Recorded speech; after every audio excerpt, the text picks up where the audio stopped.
des questions à la fin. Je pense qu'il est 12h30, on va vers 45 minutes. Et c'est peut-être 10-15 minutes pour des questions. Et l'idée, c'est d'aller plutôt sur des questionnements, des réflexions, de sortir un petit peu de la pure technique, pour mettre un peu de hauteur aussi avec l'IA. La perspective, évidemment.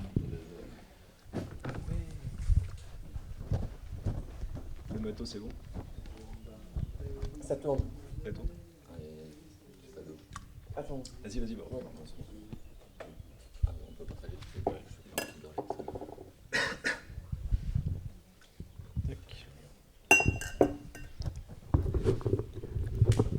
Allez.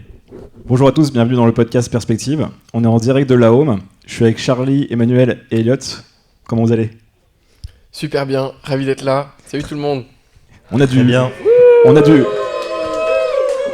a du public aujourd'hui, c'est le premier podcast qu'on fait en live.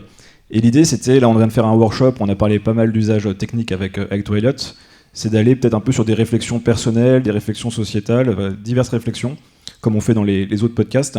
Et la première question que je voulais vous poser à chacun, c'est, depuis, ça fait 2 ans et demi maintenant qu'il y a l'IA, notamment avec ChatGPT, comment vous vous sentez, vous, personnellement ? Je ne parle pas du business, là, vous, personnellement, en tant qu'individu, en tant que parent, en tant que homme humain, avec l'IA, et est-ce qu'il y a eu une évolution entre le début et aujourd'hui ? On rentre direct dans des questions difficiles, parce qu'on n'a que 45 minutes, et il faut être efficace. Eh bien, je me sens un peu débordé parce qu'il y a beaucoup d'informations. C'est dur à traiter. Il faut faire le tri, filtrer, développer des bons modèles mentaux pour comprendre où on va. Et je pense que même les personnes un peu expertes là-dedans vivent ça au quotidien. Je pense que c'est le cas de nous tous. Donc voilà. Mais par contre, j'ai une utilisation fréquente de l'IA dans mes usages quotidiens. Et après, il y a un petit changement de paradigme où j'essaie de trouver des usages pour un peu tout. Tout ce qui peut me faire gagner du temps, de la qualité de pensée, ce genre de choses. Charlie ?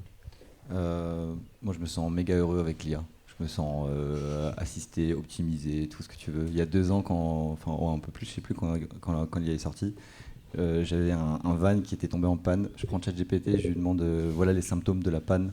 Il m'a fait genre 5-6 idées pour essayer de réparer le truc. Le van a été réparé en peut-être genre 20 minutes. Et là je me suis dit ok, la vie va changer quoi.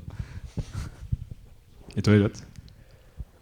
Je pense qu'il y a plusieurs phases. Il y a la phase où tu découvres et où c'est magnifique et tu découvres que tu peux l'utiliser de plus en plus fréquemment.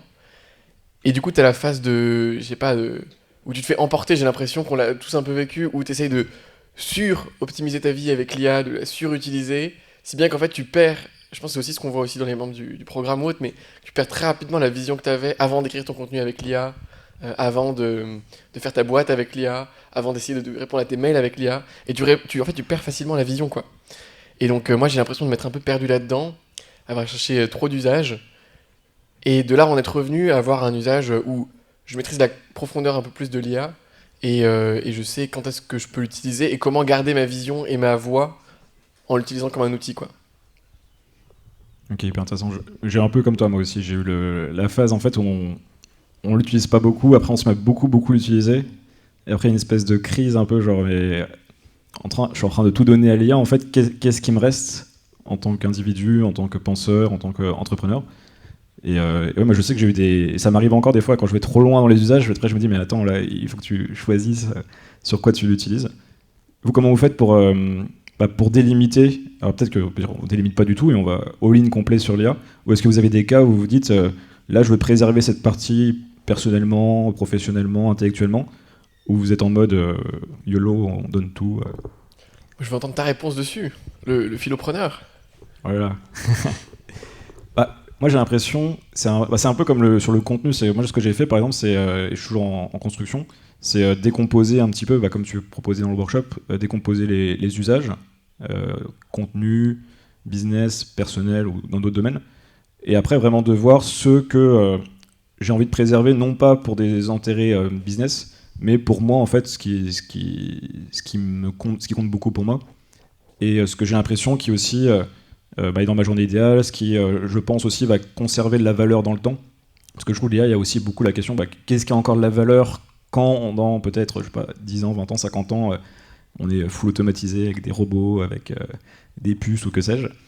Et du coup, il y a cette question, ça je trouve, être à la home c'est intéressant, Charlie, ça m'intéresse aussi de savoir comment toi tu arrives à gérer, t'es hyper technique, t'as la technologie, et en même temps t'es dans la terre, t'as le terrain, et comment t'arrives, et comment tu vois ce qui a de la valeur, et peut-être que la home aussi est une représentation aussi peut-être de ce que t'avais perçu, t'étais beaucoup dans la tech aussi avant, comment tu vois ça? Ouais, j'ai eu, comme Elliot, un côté genre méga passionné avec l'IA en mode, ouais, tu vas tout le temps aller au fond.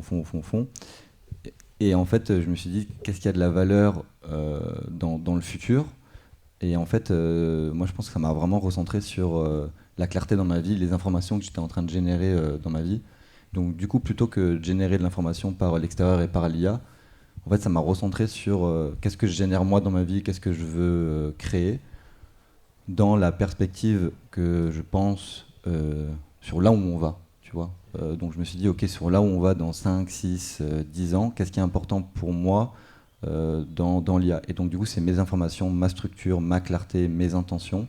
Et du coup, j'utilise... en fait, ça m'a vraiment mis pas le focus sur l'IA finalement, mais plus sur la base de données en amont de l'IA qui permet en fait d'avoir des réponses hyper précises ou hyper optimisées. Et du coup, je me suis dit, en fait, l'IA, elle est pas possible à suivre parce que l'évolution, plus l'IA est intelligente, plus le progrès est intelligent et plus ça va aller vite.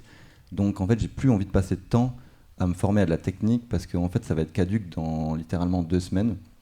Donc je me suis dit, je veux juste utiliser au mieux l'IA pour améliorer ma vie au quotidien. Donc je vais l'utiliser au chantier, je vais l'utiliser dans l'éducation, je vais l'utiliser dans la réflexion, je vais l'utiliser mais vraiment comme un outil qui vient après ma réflexion personnelle, tu vois. Et comment tu fais pour que parce que on est presque des demi-dieux maintenant avec l'IA, on peut créer potentiellement n'importe quoi de manière illimitée avec un volume de dingue.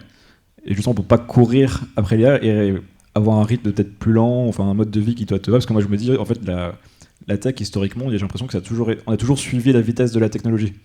Quand il y a eu la période industrielle, on pensait qu'on allait moins travailler. En fait, on travaillera peut-être un peu moins avec les syndicats et des choses qu'on avait en place, mais globalement, les gens n'ont pas beaucoup plus de temps libre qu'avant. Justement, moi je trouve que du coup ça permet de libérer énormément de temps. Et du coup, moi ma position par rapport à l'IA, c'est de dire que ça nous permet de nous rapprocher de notre vraie nature, d'être vraiment un humain. Parce que l'humain il n'est pas fait pour travailler du coup, et ça va nous permettre d'arrêter de travailler pour moi. Alors évidemment, à court terme, ça va être très compliqué, mais à plus ou moins long terme, quand on aura réussi à faire ce changement de paradigme économique, bah, du coup, je pense qu'on va avoir un choix de travailler. On va choisir de travailler. Et du coup, moi, ça me permet de me recentrer plus sur... je veux faire un truc, j'ai plus besoin d'aller sur Internet. J'utilise, je vais utiliser l'IA, quoi. Tout va beaucoup plus vite, beaucoup plus simple. Pour moi, c'est incroyable. Je sais pas. Vous en pensez quoi? Vous avez l'impression qu'on va plus travailler? La question du travail, en fait, moi je trouve que ça fait ressortir la question du sens, tout ça. Dans le sens où, dans tous les cas, plus le système est chaotique, plus il y a de paramètres, de chaos qui se passent. Moins les systèmes sont linéaires, moins tu peux dire c'est à cause de tel truc qu'il y a eu tel événement, et c'est une histoire linéaire et tout. Plus en fait les gens cherchent du sens, quoi. Parce que l'IA, tu peux lui faire dire ce que tu veux, tu peux créer ce que tu veux avec, mais en fait, plus le truc est chaotique autour, plus les gens veulent revenir à l'essentiel qui est le sens. Et donc, moi ça m'a fait avoir cet effet-là, et aussi dans ce qu'on propose, tu vois, en termes de business. Autant avant, on pouvait avoir un programme, apprenez Obsidian, les outils, les machins. Aujourd'hui, tu trouves ça partout. L'IA peut t'apprendre à utiliser Obsidian très, très facilement. Elle connaît mieux les raccourcis que moi, tu vois. Mais là où c'est intéressant, c'est comment t'aides les gens à rentrer au fond d'eux et à trouver leur propre sensibilité, leur propre sens, leur propre perspective, pour justement aider d'autres personnes à bien vivre cette expérience terrestre, quoi, en leur donnant eux-mêmes leur perspective. Et je pense que moi, ça m'a transformé de plus en plus dans une posture de générateur de sens, pour savoir comment j'ai envie de vivre ma vie et qu'est-ce que j'ai envie d'aider les autres à faire, quoi. Tu vois, dans le sens. Mais par contre, je pense pas moi, j'aime beaucoup travailler, quoi. Après, on peut distinguer. Ouais. Oui, parfois, ouais. Par choix. Ça dépend aussi de ton travail, mais effectivement, je pense que on est collectivement, en tant que Européens, mauvais dans tout ce qui est introspection, philosophie, et que l'IA, elle va remettre ça au centre du débat et de l'éducation potentiellement. Et moi, personnellement, j'essaie d'utiliser l'IA pour tout ce qui est pas dans ma zone de génie, des choses que je n'ai pas envie de faire, ou que je ne sais pas faire, ou que des trucs que j'aime pas faire, quoi. Et ça vient pallier tout ça. et me permettre de mettre tout mon temps sur des trucs que j'adore faire et pour lesquels je suis bon ou que je veux apprendre, ce qui peut être aussi le cas.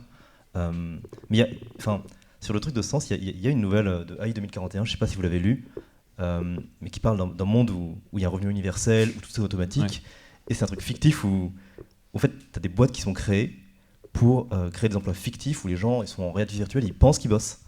Et c'est marrant ce livre, je vous le recommande parce qu'il a été écrit par un expert en IA, enfin si ça existe encore, et en même temps un auteur de SF, et ils font le pont, et chaque nouvelle, elle explique le parallèle technologique, et c'est des trucs très réalistes qui pourraient avoir lieu dans 20 ans, quoi.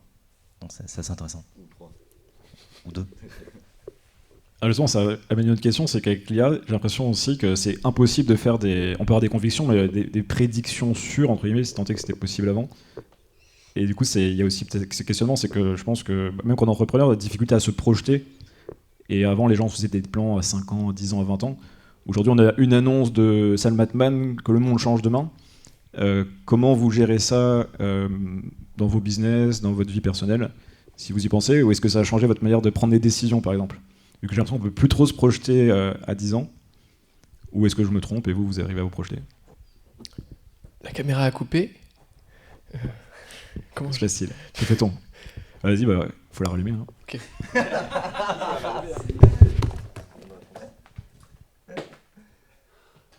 qui se passe ? Je pense qu'elle a surchauffé. C'est le charme du direct. C'est le charme du direct. Je pense qu'elle a mal vécu l'atelier hier. Ah bah oui, c'est vrai, c'est 3 heures. Hein. Ah, mais les deux ? Non, juste la centrale.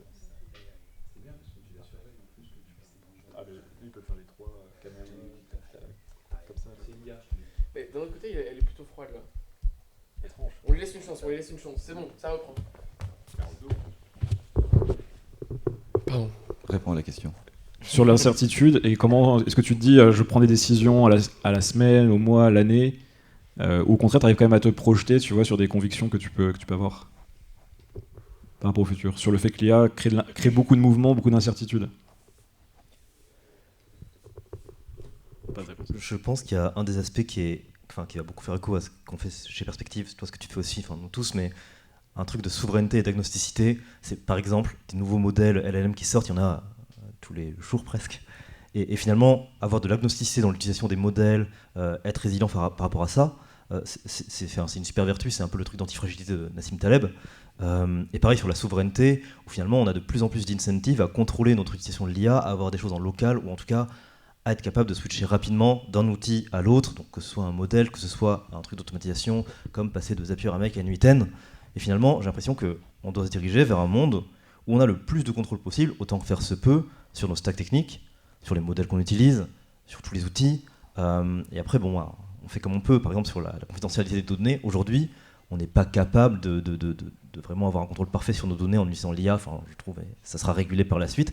Et c'est pareil, cette notion de souveraineté, on la retrouve à tous les niveaux sur l'IA, donc c'est un bon modèle mental à avoir par exemple. On sait qu'aujourd'hui, pour utiliser l'IA, on utilise des matériels de Nvidia qui contrôlent 99% du marché, quoi.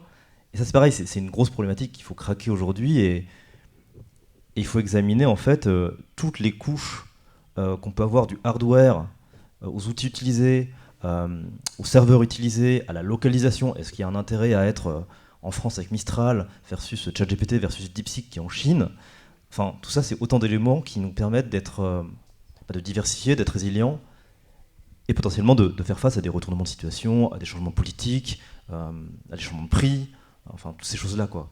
Et c'est assez complet comme vision, et ça rejoint une vision du monde global, très souveraine, je pense, et très résiliente, qu'il faut essayer de développer aujourd'hui, quoi. Ok. Et tout à l'heure, tu avais évoqué, je crois que c'était toi, Elliot, non, c'était toi, Charlie, au début, sur le travail. Et c'est vrai qu'on peut distinguer travail presque d'esclave, entre guillemets, au labeur, selon comment on se positionne, avec la vocation, qui est plus rattachée au sens.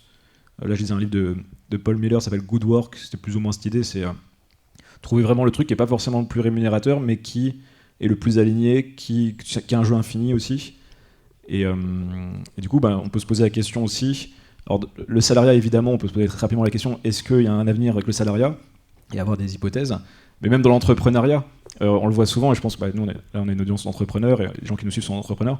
d'aller toujours plus loin aussi, et pas juste faire du business pour faire des thunes, pour faire voilà, avoir des choses qui sont pas de l'ordre de la vocation, mais plutôt comme tu représentes Charlie en ayant créé ce lieu, parce que tu aurais pu faire des startups, peut-être des trucs des plus rémunérateurs à court terme, et d'aller là-dedans en fait. Et j'ai l'impression que l'IA, ça qui est cool, c'est qu'en fait, comme tu dis, ça t'oblige à redéfinir qui t'es, être un humain, creuser, te singulariser par rapport à l'intelligence artificielle aussi. Et du coup, comment vous voyez ça et quels sont les conseils que vous pouvez donner, ou comment vous avez pris vos décisions pour se dire, voilà, toi aussi, là, quand tu pars faire de la danse, alors que tu aurais pu continuer à printer de l'argent avec Atomic, comment vous gérez ça? J'essaie de répondre un peu aux deux réflexions un peu en même temps. Et du coup, ma réponse, elle n'est pas directement liée forcément à l'IA. Je la contextualise par rapport à ma philosophie de vie, qui, quand à l'origine, on a décidé avec ma femme de créer ce lieu, ça venait d'une envie de qu'est-ce qui était important pour nous dans le cadre de vie qu'on voulait vivre. Et donc du coup, tout a un peu en fait découlé de ça. Et moi, ma philosophie de vie, c'est d'essayer d'être le plus résilient possible dans un monde chaotique. Donc, et pour moi, ce qui était important, c'était vraiment la nature, la nourriture, le fait de pouvoir vivre des expériences que je pouvais choisir, et le fait que le monde vienne à moi et que je sois un peu reculé. En gros, pour faire simple, quoi. Et quand l'IA en fait est arrivée, ça a confirmé un peu ma position pour dire bah oui, en fait, dans un monde où tout va plus vite, tout est de plus en plus automatisé, où en fait on cherche tous le sens dans un monde. Alors la souveraineté, pour moi, entre guillemets, c'est une parenthèse, parce que finalement, je pense que le monde est de plus en plus duel, et à l'image de maintenant, il va d'avoir de plus en plus d'assistés et de plus en plus de gens souverains qui maîtriseront un peu la technique, et en fait, ça va devenir les intouchables, entre guillemets, parce que c'est eux qui vont avoir le pouvoir. Il y a une grande partie qui va être, pour moi, larguée à court terme, pour tous ceux qui se sont mis sous le contrôle de l'État, et qui ont délégué toute leur pan de leur vie pour survivre. Et du coup, je trouve que voilà, ça m'a conforté dans ma position. Et ouais, voilà. Résilient, autonomie, au final, tu disais aussi, des fois je t'entends dire ça, avoir l'autonomie, la souveraineté, c'est tous ces trucs-là au final que tu recherches aussi. C'est ça, c'est une philosophie. Après, est-ce que concrètement je suis vraiment souverain et autonome à travers ce que je fais? Je pense pas, je suis dépendant de plein de choses du monde, mais en tout cas, j'essaie à ma mesure d'être le moins dépendant de choses. Évidemment qu'on on a une grosse dépendance au pétrole, et c'est pas l'IA qui va rendre moins dépendant au pétrole. C'est pas, j'utilise des tracteurs, j'utilise du pétrole, j'utilise plein de choses dans lesquelles, où s'il y a des grandes choses, je reste dépendant de pas mal de choses. Donc voilà. Ok, vas-y. Ouais, je pense que moi, avant de rentrer un peu dans ce monde de la littérature autour de l'IA, il y avait une notion qui était très floue pour moi, c'était l'intelligence artificielle générale, quoi. Le truc, on dit, mais quand elle va arriver, ça va tout changer, quoi. Et du coup, je sais pas, peut-être... Moi, j'aimerais bien aller sur ce sujet, parce que j'ai d'autres trucs à dire derrière après sur ça. Est-ce que, Jean-Charles, tu te sens chaud de définir ce que c'est que l'intelligence artificielle générale et... Je pense que je l'ai moins techniquement que toi, si tu as la définition. Mais globalement, c'est l'intelligence qui va se recréer elle-même derrière, de manière infinie, avec des boucles, et qui va surpasser toute imagination de ce qu'est l'intelligence humaine. C'est ça. Avec une API globale de tous les services du monde. C'est ça. En gros, c'est une IA qui peut s'auto-améliorer en fonction des besoins qu'elle a, et qui a accès à des outils. Et du coup, on pourrait imaginer dans un futur, mais de 2-3 ans, tu vois, c'est pas délirant. Les prévisions, c'est entre 3 et 7 ans. 3 et 7 ans. L'intelligence générale, ou la super intelligence. C'est ça. Dans l'idée, tu donnes un but, au départ, mais il va évidemment évoluer. Tu donnes un but à ton IA générale qui a accès à des outils dans le monde virtuel, tous les outils du monde virtuel, et aussi des outils du monde physique. On peut imaginer, par exemple, un laboratoire de biologie entièrement robotisé, où il y a des composants organiques qui sont prenables par des petites pinces que l'IA va mélanger, elle va pouvoir comprendre. Donc des outils physiques et numériques, et l'IA ensuite se redéfinit, crée ses propres autres agents, se multiplie, quoi, si elle a besoin de démultiplier sa puissance, potentiellement donne des ordres aux humains pour l'améliorer, quoi. Un peu comme le dernier épisode de Black Mirror, si vous avez vu sur le jeu vidéo, la dernière saison, je vous recommande. Ça montre exactement ça, quoi. Bref, donc du coup, en fait, ça redéfinit aussi le truc de qui est-ce qui a de l'utilité dans la société, tu vois. Parce qu'en fait, il y a un très bon article du fondateur de Anthropic, du CEO d'Anthropic, sur son blog, où lui, du coup, il a travaillé dans pas mal de domaines, et il nous dit sur quel en fait, domaine l'intelligence artificielle générale va avoir le plus d'impact. Et il parle en particulier de tous les domaines où on avait le plus grande vertu de faire ça dans la société, quoi. La recherche fondamentale, la biologie, la physique, tout ça. En fait, l'intelligence artificielle générale va être 100 fois plus, 1000 fois, 1 million de fois plus performante que nous, et va pouvoir, en une durée extrêmement faible, à part les contraintes du monde du temps physique, quoi, va pouvoir résoudre des problèmes extrêmement complexes. On pourrait imaginer une éradication complète des maladies, une compréhension parfaite du génome, très rapide, quoi. Et donc, du coup, on en revient à la question du sens, j'ai l'impression, de se dire, en fait, ok, avant on se disait, on avait un truc, j'ai l'impression quand même en Occident, le progrès, quoi. Et même maintenant, enfin, partout, en fait, on veut tous progresser, améliorer le niveau de vie, améliorer des indicateurs externes de santé, de richesse, etc., de confort, et comprendre. Mais en fait, ces trucs-là, on sera moins bon que l'IA sur ça. Et donc, quand on enlève les croyances collectives externes, que c'est ça qu'il faut valoriser, et qu'on se reconnecte à nous-mêmes, c'est quoi le sens de la vie, quoi? C'est un peu ça la question. Et moi, j'ai ma croyance personnelle que je peux partager, je sais pas si ça va aider des gens, mais moi j'ai le sentiment qu'on est né dans une sorte on a tous une sorte d'ADN, de signature, avec un talent inné, qu'on doit révéler, quoi, qu'on doit trouver, et suivre un chemin, un ensemble de coïncidences pour essayer de le révéler. Voilà, et donc du coup, si on est vraiment radical avec notre compréhension de l'IA et qu'on veut vraiment prospérer dans ce monde-là, à mon avis, la voie à suivre, c'est profondément s'engager à abandonner les croyances collectives qu'on avait construites, qui sont plus d'actualité, qui ont été complètement redéfinies, et se créer une vie qui est nécessairement plus par défaut, et qui va nécessairement chercher soi-même ce qu'on veut faire. Sinon, on se perd, et c'est tout. C'est tout. Mic drop. C'est terminé. Je voudrais peut-être rajouter un truc, je sais pas si c'est hors propos ou pas, mais ça me fait penser à ça. Donc là, en ce moment, je suis obsédé de tendre une eyeline. Et je pense que l'IA et la robotique peut aller donc bien loin, parce que l'IA, ça reste numérique, et IA plus robotique, c'est numérique et physique. Donc c'est là où ça devient complètement fou. IA plus robotique plus génétique. C'est mais beaucoup moins cher de créer un organisme vivant. Bien sûr. Oui. Mais ça fait très flipper. Parce qu'on parle des virus. Parle d'une nouvelle, on parle d'une nouvelle espèce, tu vois. Donc, et en fait, je me dis, j'avais fait un peu de robotique du coup avant. Moi, dans mon parcours, j'avais commencé par la robotique. Et je suis très animé par l'intelligence du corps. Et en fait, quand tu es en haut d'une highline à 10 mètres de haut, là, qu'est-ce qui te reste? Il te reste que ton intelligence du corps. Et ça va être encore difficile, très très difficile dans le futur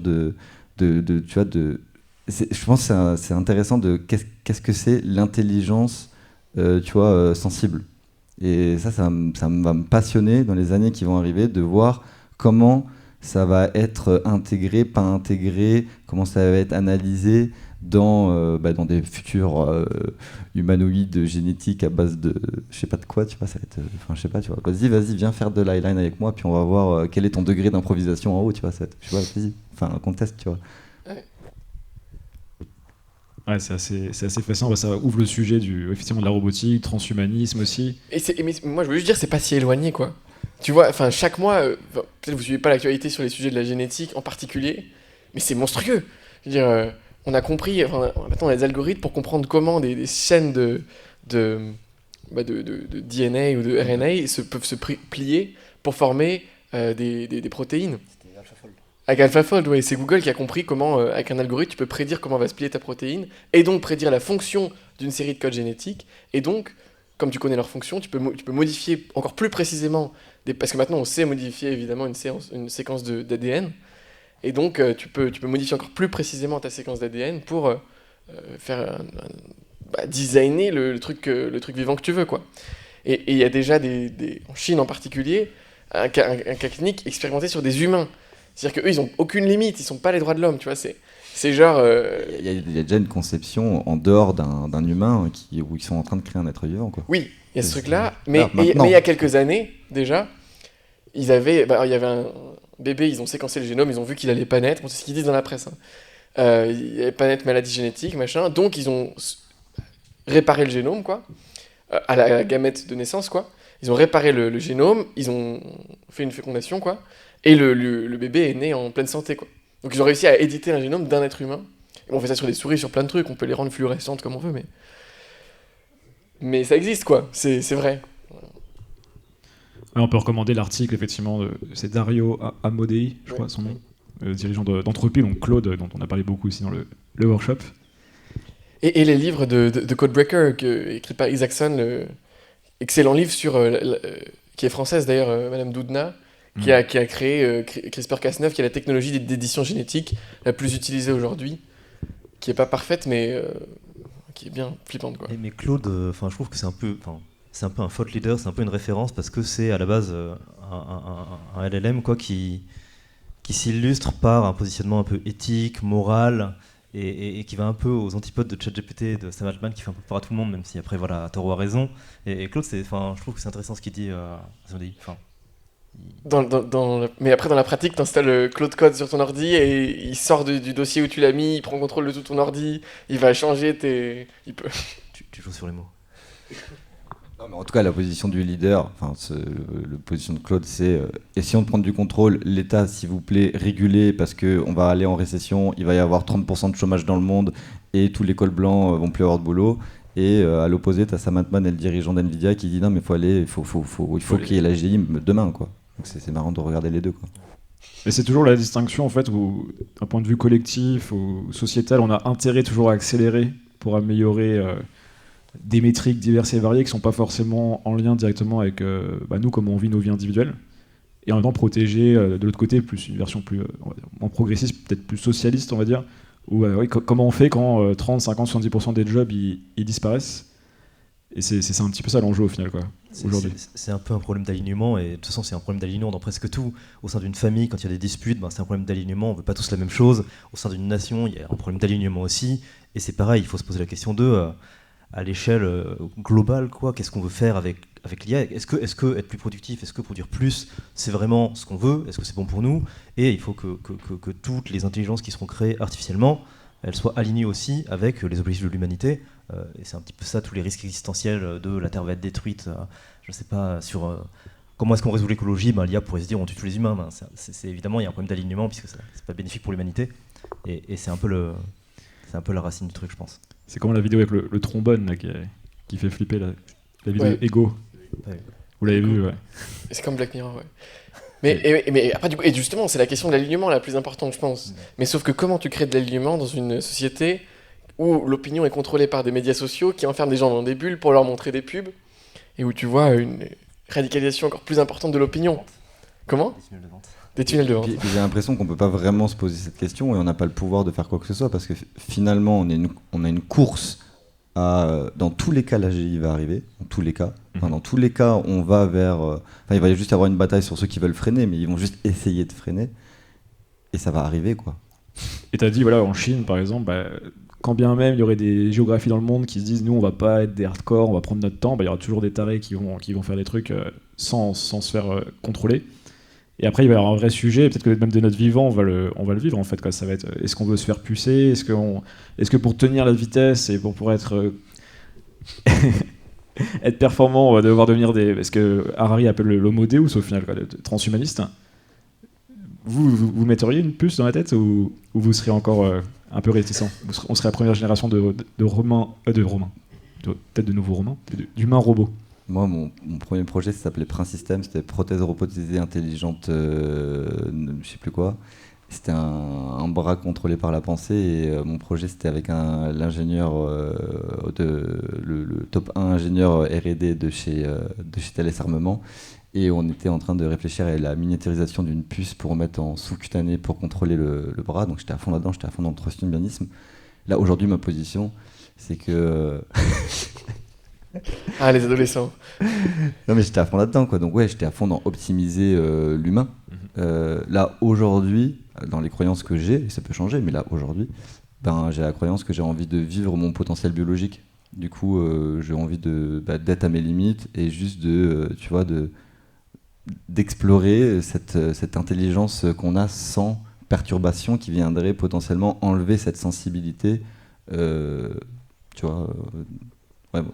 Ce qui m'anime le plus aujourd'hui maintenant, c'est la transe. Donc pour moi, c'est pas compatible avec le transhumanisme. C'est un robot, ouais. Comment ? C'est difficile d'être un robot. Pour le coup, Non mais, parce que du coup, encore une fois, un très bon épisode de Black Mirror, qui s'appelle Common People. Non, ils implantent une puce, justement, sous-cutanée, enfin un morceau de cerveau carrément, ils ont retiré un morceau.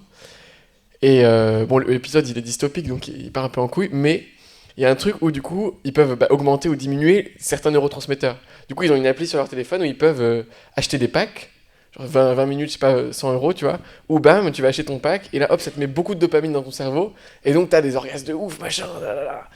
Et voilà. Mais du coup, bref, la transe, c'est peut-être compatible avec... Non, mais peut-être. T'actives le mode transe, tu vois, 30 euros, bam, Amazon. Mais à l'extérieur, c'est une, tu vois, c'est un. Non, je rigole. Bah, techniquement, tu le ressentirais, enfin, comme la drogue, quoi, tu vois. Évidemment, mais c'est extérieur. Et ça, Je suis plus animé par une transe activée par l'intérieur. Oui, De l'ordre biologique naturel. bien sûr. Et du coup, parce qu'en fait, on pourrait dire c'est de la chimie, donc on pourrait, c'est ce qu'ils disent dans le meilleur des mondes d'Huxley, qui est je crois un des meilleurs livres pour comprendre vers où on va, alors qu'il a été écrit il y a quasiment 100 ans, où il leur file des petits bonbons qu'ils appellent le soma. Et en gros, c'est ça, c'est pour que les gens soient toujours contents dès qu'ils ont une petite déprime très passagère. Hop, prends ton petit bonbon, ça va bien se passer. Et ça permettait aux gens aussi de rester dans leur classe sociale et de contrôler le peuple. Donc tu naissais, tu étais alpha, gamma, bêta, il y avait différentes classes. Et du coup, c'est vrai que j'ai une vision du futur, et parfois c'est pour ça que je me dis comment moi j'arrive à m'extraire un petit peu de vers où je pense que ça va aller, où j'ai quand même des visions assez dystopiques, on va dire, avec, je pense qu'on va finir avec effectivement avec des puces, avec du revenu universel, parce qu'on va pas réussir à donner du travail à tout le monde. Les gens vont devenir des agents plus ou moins de consommation principalement. Et du coup, moi je pense qu'il y a vraiment, et c'est pour ça que je trouve ça super ce que tu fais ici, en fait, un vrai travail de retravailler sur des philosophies de vie, des manières de vivre, d'être, et potentiellement de faire aussi. Parce que je suis sûr, on le voit, l'histoire nous l'a toujours montré, 80 à 99% de la population va embrasser, quoi qu'ils le veulent ou non, le paradigme qui va gagner. Et qui va certainement être le paradigme du coup d'une vision un peu dystopique. Donc on peut contredire ça, hein, mais en tout cas moi c'est ma vision. Et du coup moi, mon jeu c'est comment on crée pour soi et pour ses proches, et pour les gens qu'on veut aider, des vies parallèles, des chemins parallèles à ce qui potentiellement pourrait être projeté. Moi j'aime pas utiliser le mot dystopique parce que du coup ça vient créer une genre d'opposition. Ouais. Du coup je préfère me dire qu'il y a plein de scénarios qui vont émerger avec plein de communautés qui vont se rejoindre autour de croyances. Donc moi tu vois par exemple ici c'est un lieu qui est non dogmatique, complètement ouvert, et je l'ai pas centré sur mes croyances. Le lieu ici il est ouvert à pouvoir être ouvert à n'importe qui. Donc si demain j'ai un mec qui est pucé qui vient, si j'ai une nouvelle espèce, si j'ai un robot, ou peu importe qui vient, ou un humain classique, tout le monde est bienvenu, végétarien ou non, de gauche ou de droite, il est bienvenu. Et dans la vision, entre guillemets, du coup dystopique que tu amènes, eh ben moi, la valeur que j'ai dans un futur moyen proche, mais peut-être plus proche que prévu, eh ben je me sentirais très à l'aise d'accueillir les humains et de les guider à sentir leur potentiel. Ce que disait Elliot, je me sens, tu vois, c'est dans la mutation de la société qui est en train d'arriver, finalement, venez, on va monter à 10 mètres de haut, venez, on va faire de l'art, venez, on va faire du cirque, c'est réencapaciter le corps à faire des choses. Et finalement, je sais pas, je pense que ça va parler à beaucoup de... Les hippies étaient stigmatisés il y a quelques temps, je pense que les rockstars du futur, ça sera les hippies. Allez, vous voulez dire quelque chose? J'avais chanté Bob Marley, donc il faut mieux que tu parles. Je parle. Je voulais parler un petit peu aussi apprentissage. Bon, on l'a un petit peu fait avec le workshop, mais comment dire, il y a eu la question à un moment, je trouvais intéressant, sur la lecture, mais on va l'ouvrir plus à l'apprentissage. Quand tu peux, typiquement en 5 minutes, déconstruire un bouquin comme tu as montré avant, donc, et plus forcément faire par toi-même tout le processus, comment tu fais en sorte quand même d'intégrer les choses quand tu enlèves une grosse partie de la friction? Tu as cette idée vraiment. Et aussi, peut-être, alors, le rôle de la lecture et le rôle de l'apprentissage dans votre vie actuellement, et comment il a évolué avec l'IA. Et on pourra développer des sujets à partir de ça, je pense. Ouais, c'est clair. C'est toujours le but un peu de la lecture, quoi. Je pense qu'il faut avoir son intention qui est claire, quoi, avant de se mettre dans un livre et tout. Parce qu'il y a beaucoup de gens qui disent, ouais, maintenant il n'y a plus besoin de lire des livres, on a l'IA, on peut les résumer et tout. Mais effectivement, si ton but c'est d'obtenir une information, le livre ça n'a jamais été le moyen le plus efficace pour le faire. Enfin, c'était il y a... En vrai, non, il n'y a pas si longtemps, il y a 50 ans. Avec Internet, tu veux dire? Avec Internet, voilà, depuis Internet, tu vas sur ans, Google, depuis 30 ans, voilà. Ça n'a jamais été le moyen le plus efficace.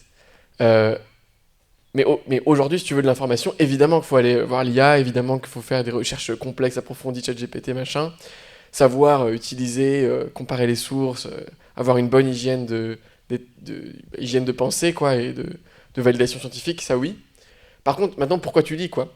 Moi, je lis personnellement pour évoluer, pour me permettre de changer ma vision du monde, pour me permettre d'être plus complet, pour me permettre d'être un meilleur humain, quoi, et d'être inspiré différemment de l'intérieur pour me faire évoluer. Et donc, il y a des livres que je vais pas lire par IA, parce que du coup, je vais pas sentir le parcours de l'auteur, il va pas me toucher de la même manière. Je trouve que lire un livre, c'est une rencontre de sensibilité, entre la sensibilité de l'auteur qui l'a écrit, qui a choisi ses exemples, ses histoires, ses concepts, et puis ta sensibilité à toi, quoi. Et donc, tu vis pas cette relation avec l'auteur, et donc l'auteur peut pas te permettre d'évoluer, en fait, si tu vas par l'IA, quoi.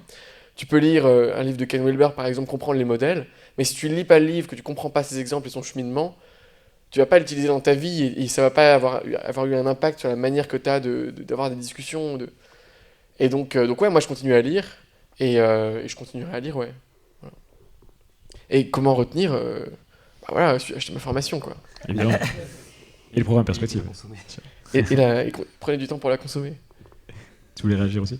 Non, mais je rejoins pas mal d'idiotes là-dessus, et enfin, sur l'importance d'avoir une vision claire là-dessus. C'est-à-dire que moi, je prends du plaisir à lire pour un peu transformer mes paradigmes, mes croyances.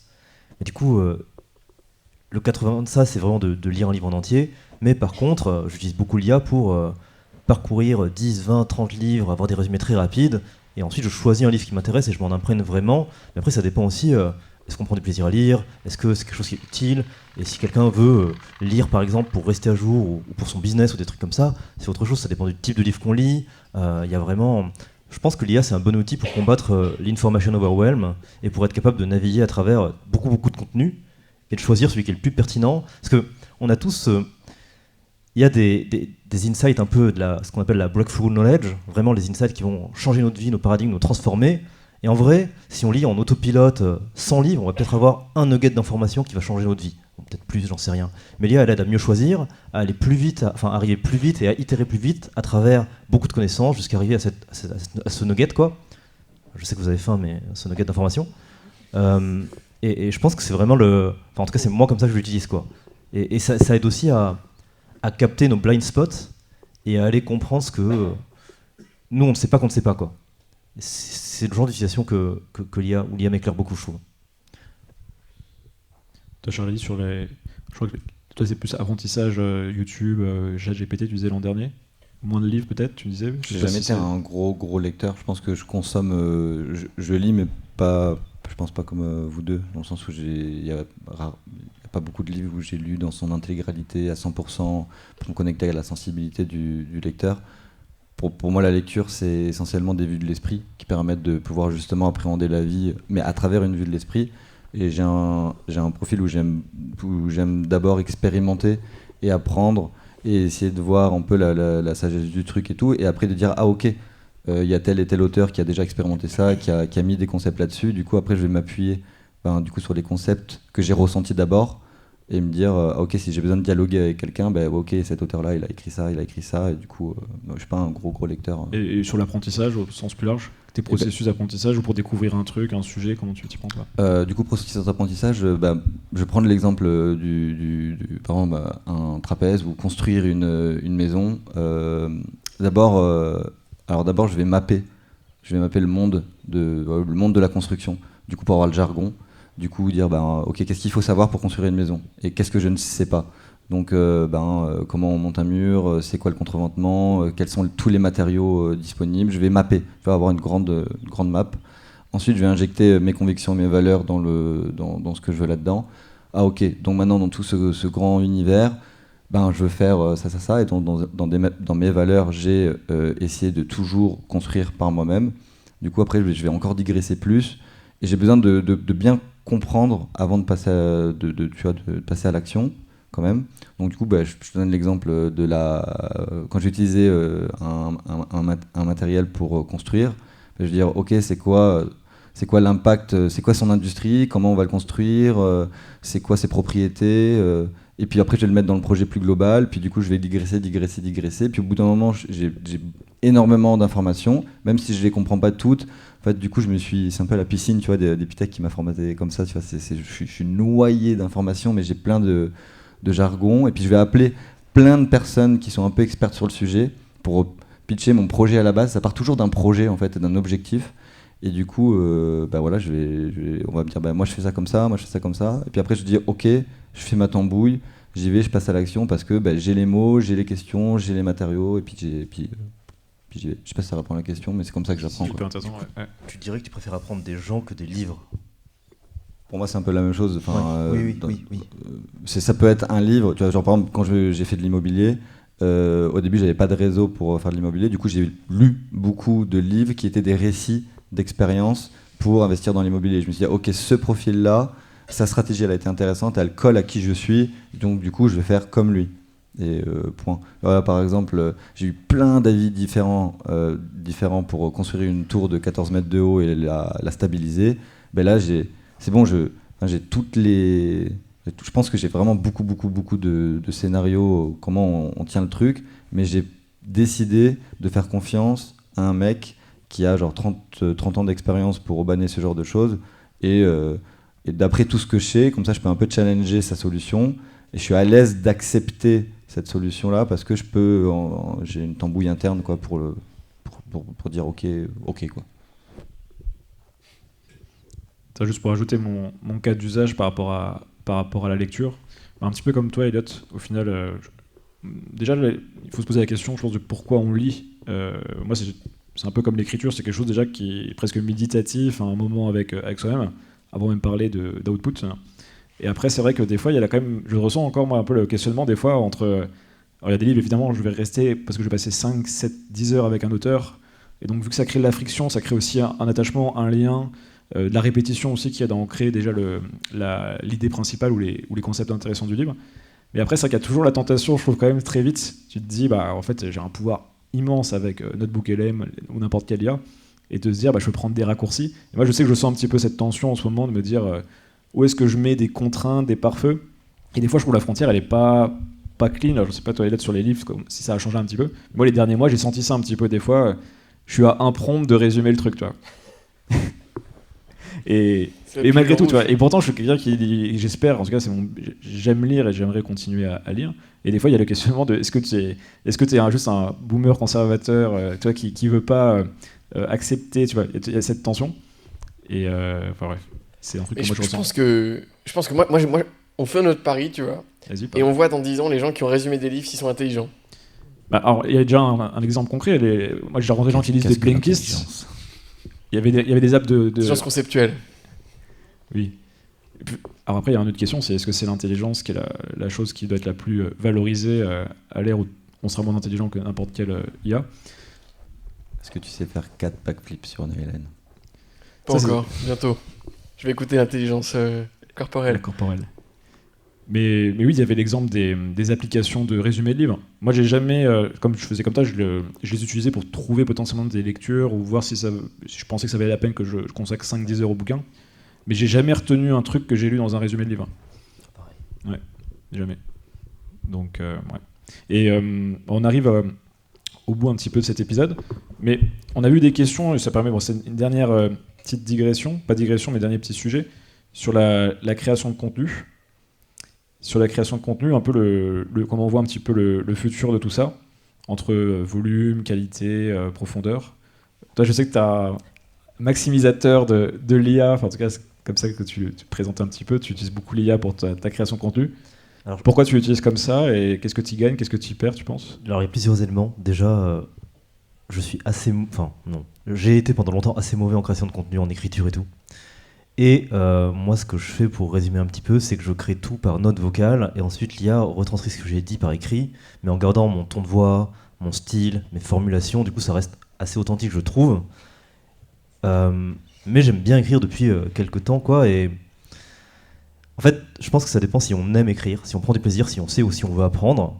Et que l'IA ne nous empêche pas de rester authentique, mais moi, c'est la voix qui me permettait de m'exprimer, d'avoir une pensée claire, un peu structurée et de véhiculer les informations que je voulais véhiculer.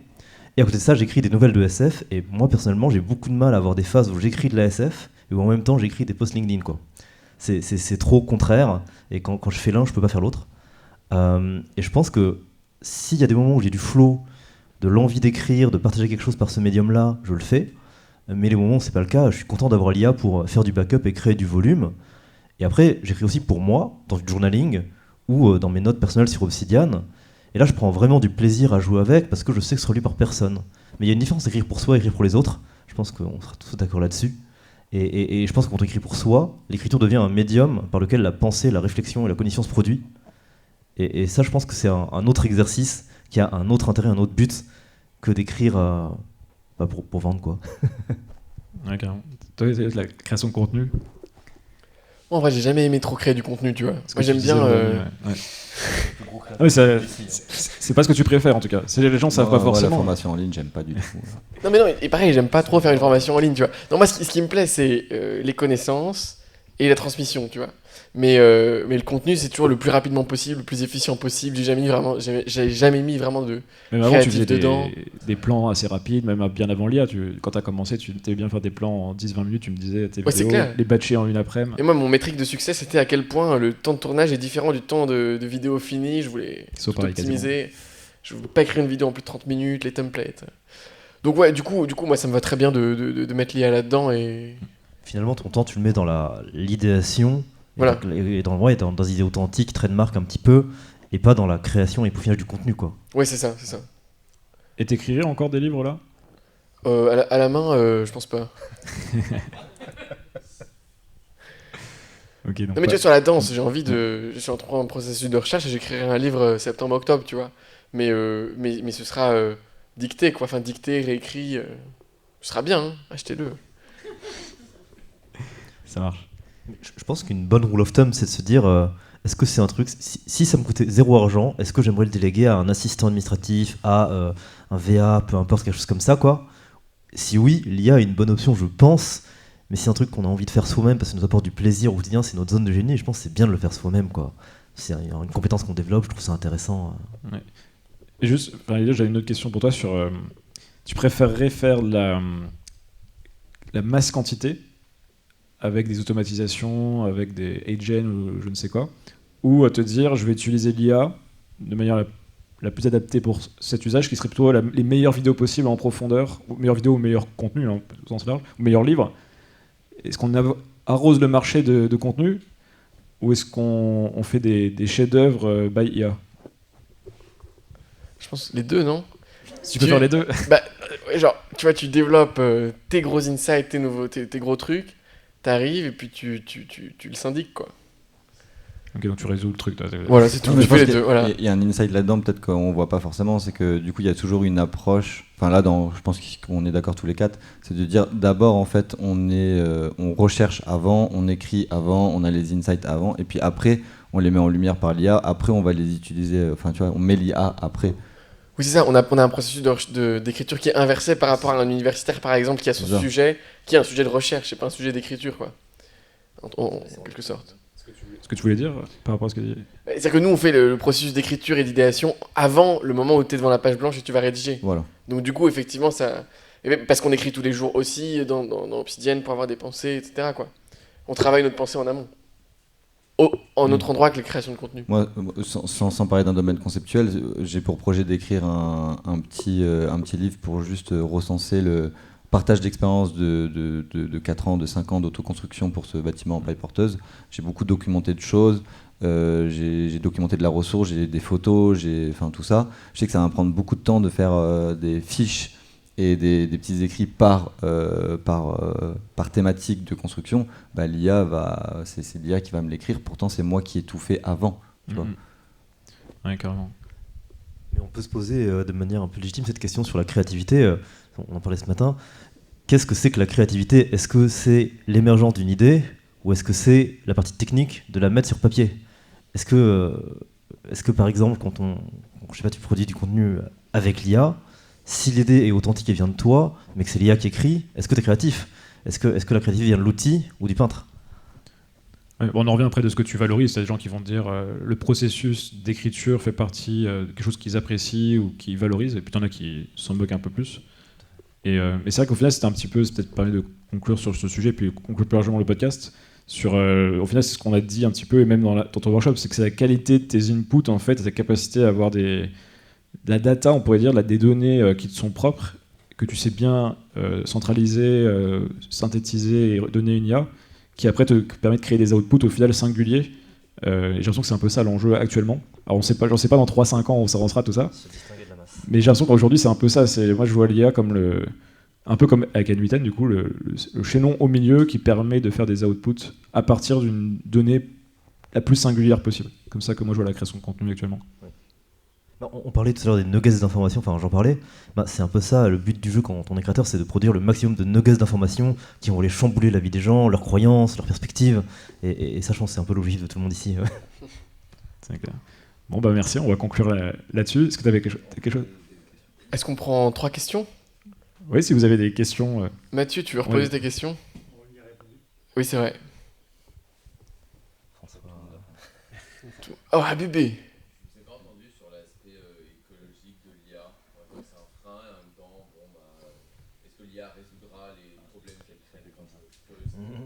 Il y a... Ouais, ok. Donc il y a Christopher pour le micro qui vient de dire, il nous a mis dans la sauce en disant et les aspects écologiques de l'IA, qu'est-ce que vous en pensez? Donc Moi je connais pas assez le sujet, mais en tout cas ce qui est sûr c'est que c'est ton point de vue idéologique par rapport à ce que la technologie va permettre de faire, et tu as des personnes qui sont persuadées que c'est à travers l'accélérationnisme, c'est dur à dire ce terme, qu'on va réussir à trouver des solutions. Moi j'ai pas encore un avis pertinent sur la question pour l'instant. Oui, c'est ça. Ouais. Moi j'ai 3 mini-idées sur le sujet, enfin 3 éléments de réponse. Le premier, c'est que c'est ce que j'ai dit tout à l'heure sur l'alignement, qu'il y a vraiment ce problème d'aligner le besoin en ressources, en productivité finalement dans la société, quoi, si c'est une valeur haute, avec l'IA qui finalement ça coûte cher à produire, ça dégage de l'énergie, enfin il y a tout ça, quoi. Ensuite, il y a ce truc où je pense que le prix de l'IA va drastiquement augmenter dans les prochaines années parce que ça va coûter cher en ressources, quoi, parce que là aujourd'hui il n'y a pas beaucoup de pourcentage de la population qui utilise l'IA, mais il va y avoir une sorte d'asymptote où voilà, je pense que tout le monde ne pourra pas utiliser l'IA pour tous ses besoins du quotidien, ça deviendra très cher, ce sera un truc de gens un peu riches, quoi, enfin dans une certaine mesure, pendant une certaine période jusqu'à ce que les coûts baissent à nouveau. Et le dernier truc que je peux dire, c'est que j'avais investi dedans à une époque, un mini-exemple d'une personne qui avait un projet qui conciliait technologie et écologie. C'était une personne qui construisait des logements sociaux au-dessus de grosses fermes de serveurs qui servaient à chauffer les logements. Et je pense que, non mais ça marchait bien, hein, son truc. Et je pense que c'est le genre de truc qu'on va plus rechercher en termes de symbiose, peut-être, dans un futur proche. Je ne sais pas si ce genre d'initiative précise marchera, mais c'était un cas d'étude, quoi. Oui, rien à rajouter. Il y a d'autres questions? Vas-y Mathieu.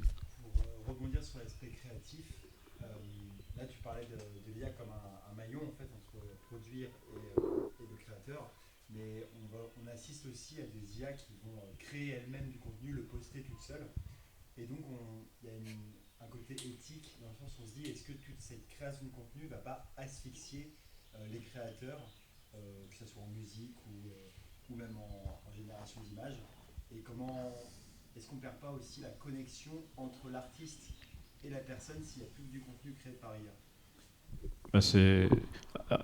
On est déjà dans ce monde-là en réalité, parce qu'avant, si tu prends la musique, il y avait moins d'artistes parce que tu avais les majors seulement qui permettaient de distribuer. Après, tu as Internet qui permet à 100, 1000, 10 000 fois plus de personnes de produire des sons indépendants ou dans des petits labels. Et là, on va multiplier par infini avec l'IA. Et là, on arrive à perspective, c'est toute notre vision avec Elliot au final. C'est comment toi, tu arrives dans un monde infini de contenu, d'idées, de productions diverses et variées, à toucher une petite niche de 100, 1000, 10 000, 100 000 personnes qui va vraiment s'attacher à toi, et tout en gardant la relation directe avec cette audience. Et donc le jeu est le même, c'est juste qu'effectivement il y a beaucoup plus de bruit, et du coup il faut créer des bons signaux aux bonnes personnes. En tout cas, c'est notre thèse sur perspective au final aujourd'hui, quoi. Si je me trompe pas, Elliot. Absolument. Tu as un peu une notion de marketing d'habitude en fait où tu essaies de communiquer avec ton audience et de créer de l'habitude chez eux. Par exemple, un mail tous les matins de Jessica O'Deliot, où il y a d'autres trucs comme The System Sunday, c'est une newsletter, ou le truc du dimanche, machin, et où en fait tu es tellement ancré dans les habitudes des gens qu'ensuite ils ont plus de problème de découvrabilité et ils arrivent à garder leur audience en permanence, quoi. Et ça, je pense que, enfin, en tout cas, vous l'avez très bien fait avec Perspective. Et c'est un bon challenge aussi, plus que du marketing bête et méchant, de juste faire des pubs. Puis là, on se projette dans une économie actuelle, mais dans 3 ans, pour moi, l'économie elle a complètement changé, donc je pense que la réponse serait complètement différente, je pense, parce que les métiers vont changer. Ouais. Et puis on voit aussi qu'aujourd'hui on suit plus vraiment des médias d'opinion qui vont te partager des trucs plutôt à droite, plutôt à gauche, on suit des créateurs, quoi. C'est l'ère des créateurs. Donc si tu arrives à toi à te connecter à ta sensibilité, faire ton truc à toi, réussir à te poser en artiste, quoi, bah, tu vas prospérer, quoi, et les gens vont te suivre toi, quoi. Moi je pense que ça va pas changer, enfin, il n'y a aucun signe faible qui montre que ça va du jour au lendemain se renverser, quoi. C'est un bon exemple de ça avec tous les trucs différents que tu as fait. Oui, c'est ça, moi j'ai fait plein de trucs différents, les gens me suivent. Moi j'ai une question pour vous. Oui. Du coup, là, dans la question que je me pose, j'ai pas de réponse. C'est le changement de paradigme d'économie sur du coup la création de valeur et donc du coup la création monétaire. Du coup, vous voyez ça comment sur le circuit de l'argent en fait? C'est quoi le circuit comment vous voyez le circuit de l'argent? Pour les créateurs ou pour l'économie. Pour l'humanité. Ah, il me laisse là. Non, mais parce que pour les créateurs, pourquoi pour l'humanité? Parce que les créateurs, c'est juste un maillon. C'est-à-dire, les créateurs, ils prennent l'argent de quelqu'un qui a de l'argent, qui lui-même a créé de la valeur normalement, mais là, il n'y en a plus beaucoup qui vont créer de la valeur, enfin, à part les artisans, les empathiques, les créatifs et ceux qui maîtrisent l'IA. C'est quoi le reste? Vas-y. J'y vais en premier ou tu vas? Je peux commencer si tu veux, ça Vas-y. va. Moi, j'ai la conviction qu'on va finir avec une forme de revenu universel, quoi qu'il arrive. Peu importe l'idéologie derrière, en fait, je pense que je vois pas un scénario, enfin, en tout cas dans ma vision à moi, avec ses limites, où on n'a pas un moment... Est-ce que tu peux expliquer la vision du coup? Parce que je pense que nous, on baigne dans cette littérature, mais peut-être... L'abondance. Pourquoi le revenu universel? Ou qu'est-ce que le revenu universel? D'où vient cette idée et pourquoi tous les gens de l'IA à fond, ils la proposent, tu vois? Je crois qu'à la base, c'est une idée plutôt libérale, voire libertarienne, si je dis pas de bêtises, qui a été après repris pas mal par des personnes comme Étienne Chouard, donc plutôt à gauche ou extrême gauche, selon comment on se positionne, et en France du moins. Mais c'est tout simplement l'idée qu'on va avoir des salaires tout simplement sans travailler, qui permettront aux gens potentiellement de soit consommer, si on a une vision plutôt méga libérale, ça va être des agents de consommation, des œsophages qui consomment tous les jours, ou vision plus positive, des gens qui vont pouvoir aller chercher leur purpose, leur vocation, trouver du sens, reconsidérer le rôle du travail, quelque chose de plus personnel, quelque chose de juste pour faire du cash, ou subvenir à ses besoins. Et du coup, moi je pense qu'il va y avoir ça déjà. Et moi, il y a un truc, c'est vrai qu'on parle pas du tout, alors je ne vais pas rouvrir une parenthèse énorme, mais l'IA a forcément pris le devant de la scène avec ce qui vient de se passer avec ChatGPT. Moi, j'ai toujours une grosse conviction sur la blockchain, sur notamment tous les enjeux de décentralisation. Et il y a déjà des tensions, hein, mais je pense que la tension de l'époque, c'est pas que l'IA, c'est un monde qui va... Moi, par exemple, je crois plus au pays, par exemple. La notion de nation, je pense que c'est un truc dans 300 ans qui n'existera plus.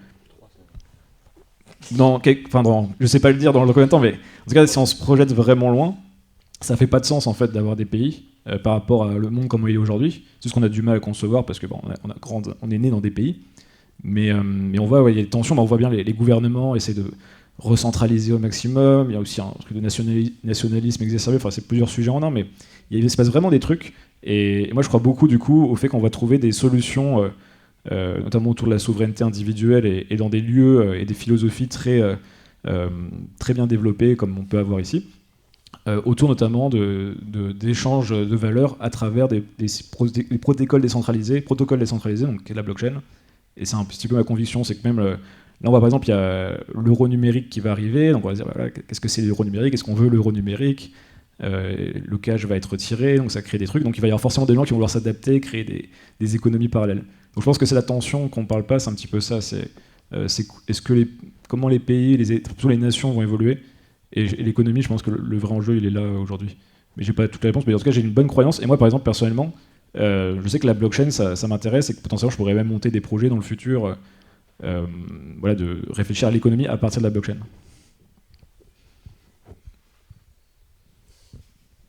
T'avais un truc à dire, Elliot, aussi? C'est trop long, j'ai pas envie.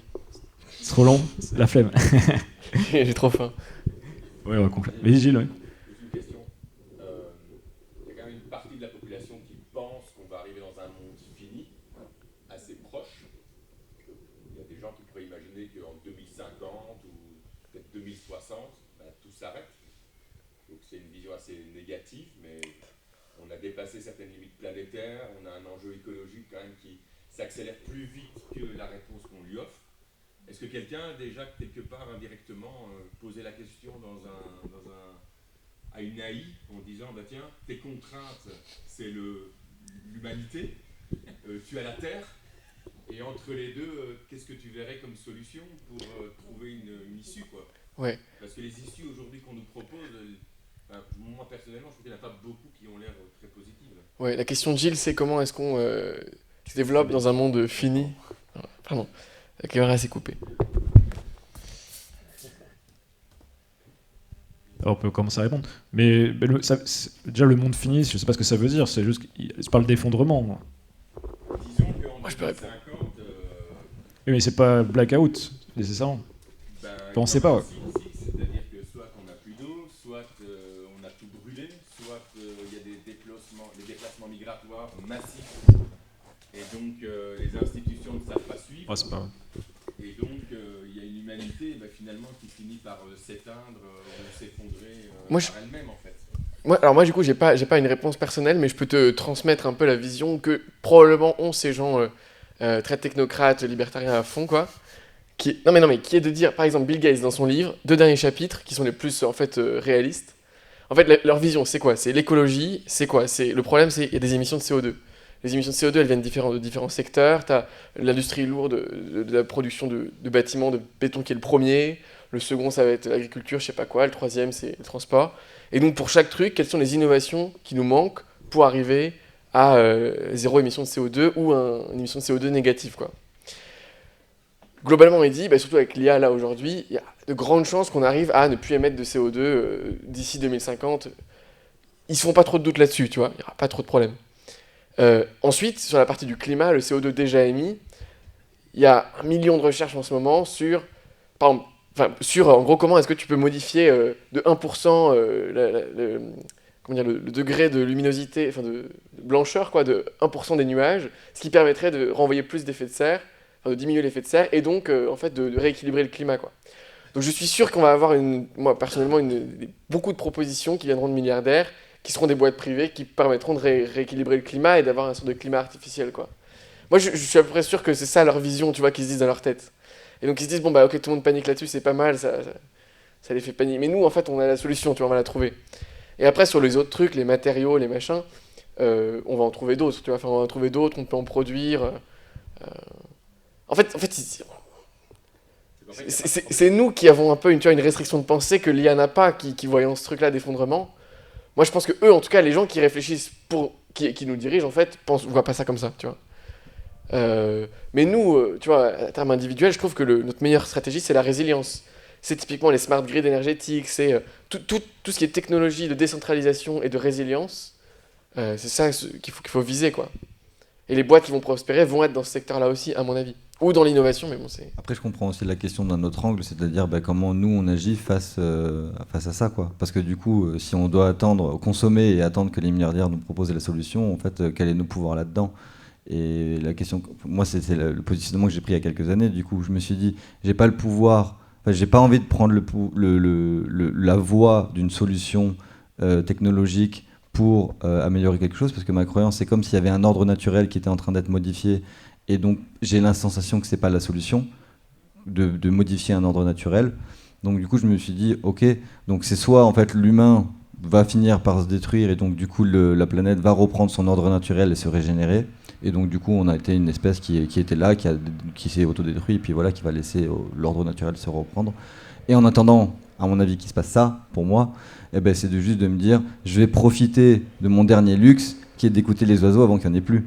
Et donc du coup, je vais offrir ça à mon fils, je vais profiter de me baigner dans une eau qui est encore potable, en tout cas clean, Et pour moi, c'est la définition du luxe, c'est la définition du coup que je me fais voilà, du coup, l'écologie, à mes yeux, avec mon pouvoir, c'est juste d'essayer d'être le plus résilient possible et de changer mon mode de consommation avec une conscience de ma consommation. Et donc de passer d'un consommateur à un créateur, quoi. Magnifique. Et une La question dernière. Vous avez beaucoup être créateur de contenu, à être dans l'économie de la transmission de la connaissance. Moi, j'ai le sentiment que c'est un peu en train de mourir ce truc-là, parce que l'IA est déjà peut-être meilleur que vous, ça se trouve en coaching, purement sur la forme. Comment vous voyez votre porte de sortie vers ça? Est-ce que c'est mieux en présentiel, justement, on arrive à rassembler les humains et créer des expériences? Est-ce que c'est autre chose? Comment vous voyez ça d'ici un an ou deux pour vous et entre guillemets pour nous aussi créateurs de transmettre de la connaissance? Je réponds. Moi, je suis pas forcément d'accord. J'ai l'impression, au contraire, que les marques personnelles sont une espèce qu'on appelle dans le milieu startup un moat, donc une espèce une protection par rapport à des problématiques qui peuvent arriver de différents endroits. En fait, on en a pas parlé tout à l'heure. Tu peux créer de manière très pertinente avec l'IA. Tu peux te remplacer avec l'IA si tu n'aimes pas forcément créer du contenu. Donc c'est une stratégie aussi. Hein. Moi, si j'aimais pas écrire, je pense que je me ferais des stratégies hyper poussées à l'IA, par exemple. Mais par contre, ce qui reste au-dessus, c'est que ça soit à mon nom, tout ça. Donc au final, il faut distinguer la création de contenu de la marque personnelle. La création de contenu, c'est juste une manière de développer sa marque personnelle. Donc l'enjeu, en fait, c'est comment vous développez, idéalement à votre nom ou à nom d'une entreprise, une marque très forte qui fait qu'après, tu peux faire levier avec l'IA, mais comme on fait levier avec Internet aujourd'hui. Donc je pense que en réalité, je pense que c'est le début de l'ère des marques personnelles. Et là, tu en as très bien parlé aussi, les institutions, on n'a plus beaucoup confiance en elles. Donc les individus prennent encore plus d'importance par leurs opinions, par leur capacité à créer des projets, par leur capacité à émettre des idées. Donc à mon sens, en fait, on est encore même au début de cela. Par contre, après, c'est vrai qu'il ne faut pas être borné, et la création va évoluer, il faut être alerte sur ce qui se passe. Mais je pense que c'est au contraire, dans ce qu'on est en train de vivre là, il y a un gros intérêt à encore plus développer ces marques personnelles. J'apporte peut-être une petite nuance ou interrogation dans ta réponse. C'est que moi, je me fais souvent cette réflexion, en tout cas Victor là-dedans, c'est que moi, ma croyance, c'est que du coup, soit l'État protège l'économie actuelle et essaie de la maintenir, et donc du coup, on a encore un peu de revenus qui permettent de rémunérer les créateurs, soit du coup, le paradigme de l'économie va changer très rapidement et on va vers un revenu universel, et donc du coup, en fait, finalement, c'est les créateurs qui ont le plus d'ancienneté qui vont encore plus capitaliser par rapport à leur visibilité, et en fait, toute l'émergence des nouveaux petits créateurs vont devenir en fait des micro-créateurs avec une micro-audience, mais je pense que, en tout cas, la position que je prends moi par rapport au monde numérique et le monde physique, c'est qu'il y ait toujours un pont parce que les gens vont vraiment avoir besoin de se reconnecter et de chercher du sens, et Internet est en train de devenir de plus en plus infect, parce que du coup, même s'il va y avoir des créateurs entre guillemets alignés, justes et authentiques, il y a un énorme effort de la part des créateurs pour aller vers un alignement sans être capé par du reframing de marketing sur le fait de vouloir devenir quelqu'un qu'on vend en ligne. Donc du coup, le pourcentage de créateurs authentiques qu'il va y avoir sur le marché sera très faible, et donc du coup, on va juste assister, c'est ma croyance, à un espace poubelle sur Internet. Plus personne voudra squatter sur Internet, donc on va tous chercher une communauté dans laquelle se sentir bien et chercher le sens par la vraie expérience, quoi. Ma question, c'est plutôt, par exemple, demain j'ai un souci business, je demande à ChatGPT, il me formulera une super stratégie, et j'ai plus besoin d'avoir un coach business, par exemple. Moi, je prends mon métier d'éducateur canin, j'ai un problème avec mon chien, je demande à ChatGPT, j'ai plus besoin d'un éducateur canin. Le métier de la transmission de la connaissance. Moi, je suis assez d'accord, et je trouve que c'est toujours la question du sens pour moi. C'est genre, comment tu décides d'orienter l'IA? Parce que l'IA, elle va te faire une réponse générique. Tu peux lui dire, écoute, j'ai l'impression de plus vouloir ça, mais tu sais pas ce que tu veux, parce que tu sais pas encore ce que tu sais pas, tu vois, quand t'es en train. Tu développes ton business, l'IA, elle te dit, fais ton tunnel de vente, tu dis, ah ouais, mais c'est quoi les différents types de tunnels? Enfin, tu vois, t'as plein d'options, mais t'as pas la perspective, t'as pas le sens, la compréhension, la sensibilité derrière, tu vois. Alors que tu vois, un créateur, lui, ce qu'il apporte, c'est son recul sur le marché, sa perspective, sa sensibilité, et du coup, il va pouvoir te donner des réponses en fonction du sens qu'il met dans ce qu'il fait, quoi. Donc tout comme je demande à Lia comment éduquer mon chien, elle peut me le dire. Mais toi, tu as une sensibilité, tu as connu plein de chiens, tu vas me dire, en fait non, mais ton chien, il a besoin de ça. Et je vais pas avoir la liste de conseils de ChatGPT qui me dit, bah mets-lui une litière bleue, tu vois, enfin... Je sais pas, et donc pour moi, c'est ce truc de sensibilité, de sens qu'on développe, quoi, en tant que créateur. Mais si t'es créateur en mode bullet list, tu vois, bah oui, tu vois, enfin... D'une T'es manière- remplacé, tu sers à rien, quoi. C'est ça, mais ces créateurs-là, en tout cas, pour moi, ils seront infimes. Parce que ça nécessite d'avoir de l'expérience et de la sensibilité. Et la sensibilité et l'expérience, ça vient avec le temps. C'est nous. Bien sûr. Bien Voilà. sûr. Non, mais c'est nous, d'accord, mais il faut la connecter à de l'expérience et à de la profondeur. C'est pas que de l'information pour créer une perspective. Mais de manière plus Bah, globale, bien sûr. ce que Mais tu- c'est pas ce qu'on dit, hein. C'est pas ce qu'on dit. de manière plus globale, ce que tu dis, ça s'applique à presque tous les métiers au final, et pas juste les créateurs. Et je pense qu'après, c'est une question d'aller adopter de la curiosité et une démarche où on apprend de nouvelles compétences et on les partage, on les transmet, et d'aller chercher des choses qui soient future-proof, utiles, rares, universelles, complémentaires, et d'aller développer ça et de le partager. Et évidemment qu'il y a des métiers qui vont sûrement... Mais pour moi, la création de contenu, c'est un véhicule qui permet de transmettre des choses, quoi, et des compétences dures, quoi. Sinon, c'est une pyramide de Ponzi de la création de contenu et ça marche plus. Merci à tous en tout cas, c'était très cool. Merci à vous trois. Merci. Et JC. à l'heure d'aller à table. À table.